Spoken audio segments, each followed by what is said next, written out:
വളരെ ടേസ്റ്റിയായ ഒരു കടലക്കറിയാണ് ഇവിടെ തയ്യാറാക്കിയിരിക്കുന്നത്. കുറച്ച് തേങ്ങ അരിഞ്ഞ് വറുത്തിട്ട് കൂടുതൽ ടേസ്റ്റ് കിട്ടും. ഞാനിപ്പോൾ അത് ഇട്ടില്ല.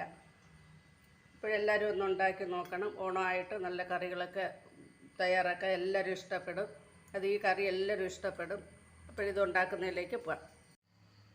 ഞാൻ ഇവിടെ ഉപ്പിട്ട് 250 കടല വേവിച്ച് വെച്ചിരിക്കുകയാണ്. ഉപ്പിട്ട് വേവിച്ച് വെച്ചിരിക്കുകയാണ്. ഇതിനകത്ത് വേറെ ഒന്നും ചേർത്തിട്ടില്ല. ഇതങ്ങോട്ട് മാറ്റി വയ്ക്കുക. ഇത് ഒരു കപ്പ് തേങ്ങ എടുത്തിട്ടുണ്ട്, ഒരു സവാള അരിഞ്ഞെടുത്തിട്ടുണ്ട്. ഇതൊന്ന് വറുത്തോണ്ട് വരാം. ആദ്യമേ സവാള വറുത്തെടുക്കാം.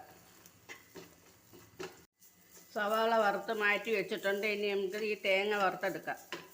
ഇപ്പം നമ്മൾ തേങ്ങ മൂത്ത് വന്നിട്ടുണ്ട്. അതിലേക്ക് നമ്മൾ മൂപ്പിച്ച് വെച്ച സവാളയും കൂടെ ഇട്ട് ഒന്നുകൂടെ മൂപ്പിക്കാം. 1/4 ടീസ്പൂൺ മഞ്ഞൾപ്പൊടി ഇട്ട് ഇളക്കാം. 1 ടീസ്പൂൺ മുളക് പൊടി ഇട്ട് കൊടുക്കാം. 1 ടീസ്പൂൺ മല്ലിപ്പൊടി ഇട്ട് കൊടുക്കാം. നല്ലതുപോലെ ഒന്ന് മൂപ്പിക്കാം എല്ലാം കൂടെ.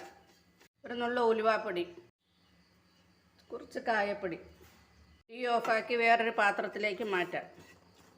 ഇനി ഇതിലേക്ക് ഒരു തവി കടല നമ്മൾ വേവിച്ച് വെച്ചിരിക്കുന്ന കടലോടെ ഇട്ട് നമുക്ക് മിക്സിയിലൊന്ന് അരച്ചുകൊണ്ട് വരാം. എല്ലാം കൂടെ മിക്സിയിൽ പൊടിച്ചുകൊണ്ട് വന്നിട്ടുണ്ട്. ഇനി നമുക്ക് കടുക് വറുത്ത് ചേർക്കാം. ഒരു ചട്ടി അടുപ്പത്തേക്ക് വെച്ച് ചൂടായ ചട്ടിയിലേക്ക് എണ്ണ ഒഴിച്ചു കൊടുക്കാം. ഇതിലേക്ക് കടുക് ഇട്ട് വെളുത്തുള്ളി ഇട്ട് ഇഞ്ചി ഇട്ട് ഒന്നിളക്കി, ഉള്ളി ഇട്ട് ഒന്നിളക്കി, കറിവേപ്പില ഇട്ടു. കടുക് വറുത്തത് മൂത്ത് വരുമ്പോഴത്തേക്ക് നമുക്ക് പൊടിച്ച് വെച്ചിരിക്കുന്നത് അങ്ങോട്ട് ഇട്ട് ഇളക്കി കൊടുക്കാം.